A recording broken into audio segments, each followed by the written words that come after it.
Hello, my name is Dante Renee, and welcome to the 10 Room Bizarro YouTube page where I talk about films that I believe need to be talked about more, like tonight's film. This is 1972's Dear Dead Delilah.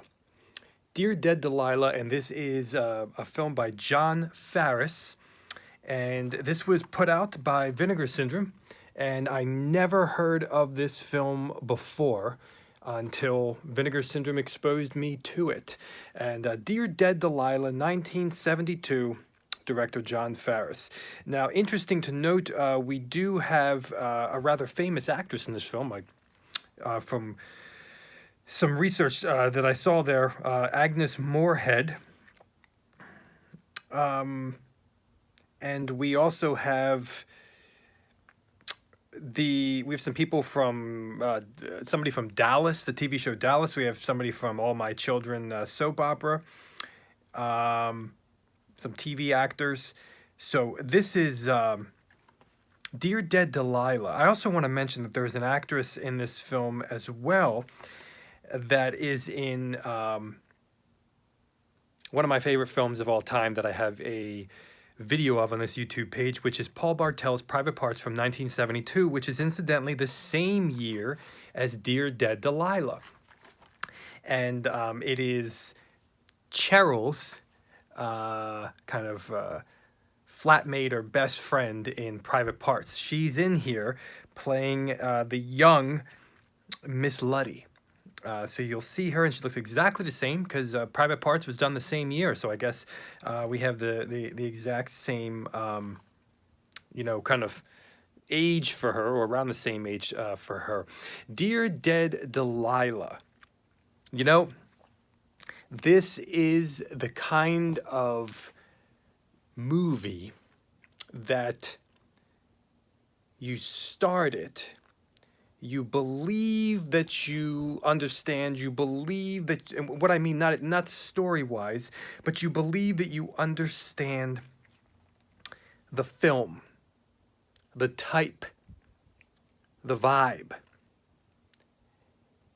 And then you become seriously mistaken. You get thrown for a loop. You get moved into other realms and other worlds, stylistically, musically, and story-wise, that you were not expecting, which makes this entire concoction a movie unlike anything that I have seen before. Let's get into this film right here, folks. First and foremost, I want to talk about the music for Dear Dead Delilah.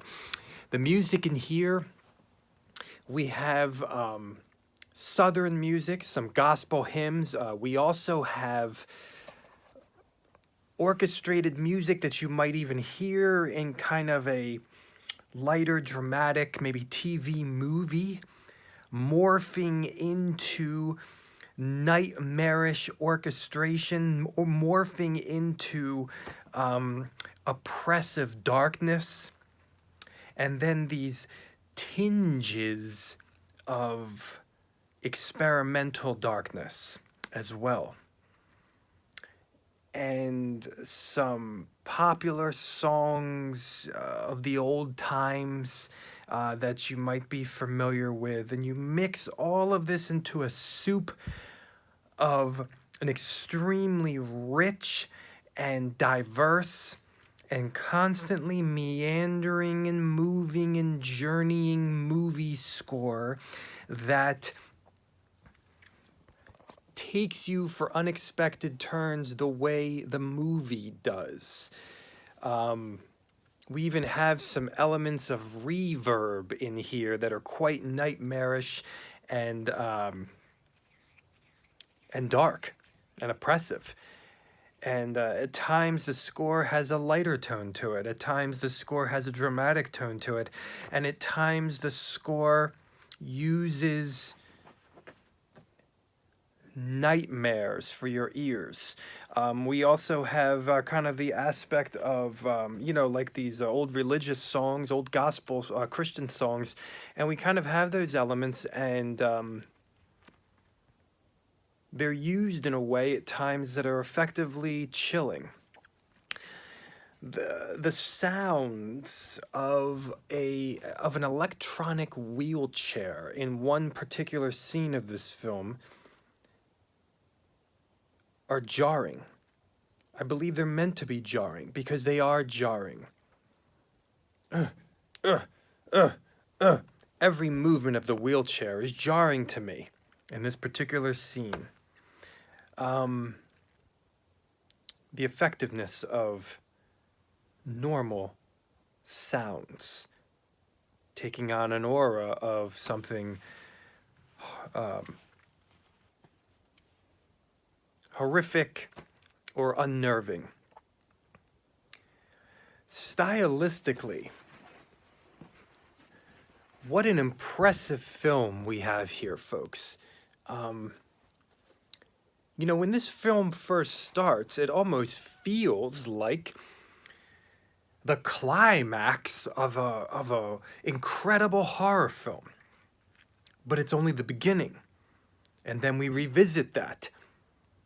And then it becomes something that we would have never expected, something that expanded into something that we would have never expected.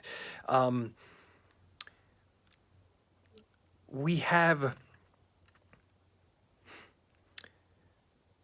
mental horror, the horror of the mind, losing control of your mind with no answers given, with no reasons given, just the loss of your mind. Isn't that terrifying? I think the thing that might terrify us as we all get older is the prospect of losing control of our minds and, of course, losing control of our bodies as well. This film also has the horror of homicidal somnambulism. That is actually something that has always terrified me, and it's very difficult to prove, of course, in a court of law. You can look it up, and you can look it up on the internet and kind of see that there might have been some cases out there. Homicidal somnambulism. Southern drama, Southern mystery, Southern old dark house almost story. Southern Gothic in a way. I believe her name is Cousin Grace. I think that's her name. My favorite in the film. She's incredible. She has a disposition, idiosyncrasies about her that are just fascinating. And she tinges of things in her that I've never quite seen in a person before or character before. Cousin Grace, just a fascinating character and actress, and slasher film as well. You take all of those styles together. Now, you know, we have some crazy things that happen out of nowhere in this film of filming in an experimental nature. At one point, I believe that there was something wrong with the film elements, or there might have been something wrong with the screen I was watching it on, or something. Something crazy happens on the screen out of nowhere, with filters, with something really avant-garde out of nowhere. Also, there's this one scene where someone with an axe, it kind of goes into this choppy, like still framed together type of way. We have these things happen like sucker punches. They happen out of nowhere. We have an unbelievable title credit sequence to this film that involves real artwork of the inside of the mind and real artwork of what is happening before us on the screen as well. And the way those pieces of artwork get meshed together, and the prospect of artist and its connections to the mind and to the criminal mind as well. The closing credits for this film also bringing tonal shifts, bringing something that is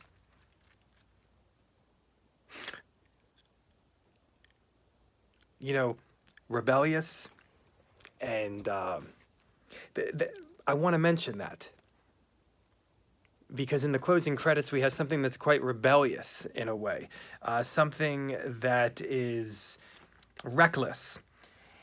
But this film has the rebellion and the recklessness, and it also has a sophisticated, elegant, gothic Southern horror film as well. How do you put those two things together? Is there black humor in here as well? Don't know. You also have gore and violence in this film. Lots of bloodletting in this film. We have, I believe, heroin in this film. The drug heroin in this movie, and everything takes place in this Southern manor, in a mortuary right across the way, that is able to be ridden on by an electronic wheelchair. The dialogue is engaging and rich, and it starts to, the first 20 minutes I'm hearing this dialogue, I'm hearing these things, and I'm hearing these things involving money and family relations. There's another video on this YouTube page for a film called Seeds. The family, the horror of the family. That is something else that is represented in Dear Dead Delilah. The horror of the family, the horror of money, the horror of old age. These are all the other horrors that are represented in here as well. And before I knew it, 20 minutes in, all of a sudden I was losing track of time around me because I was completely sucked into the movie. Dear Dead Delilah, 1972. Thank you so much for watching the 10 Room Bizarro YouTube page where I talk about films that I believe need to be talked about more, like Dear Dead Delilah. Thank you so much, and please feel free to check out my own personally made films at youtube.com/poopy diarrhea. That's POOPY diarrhea. Thank you so much, and good night.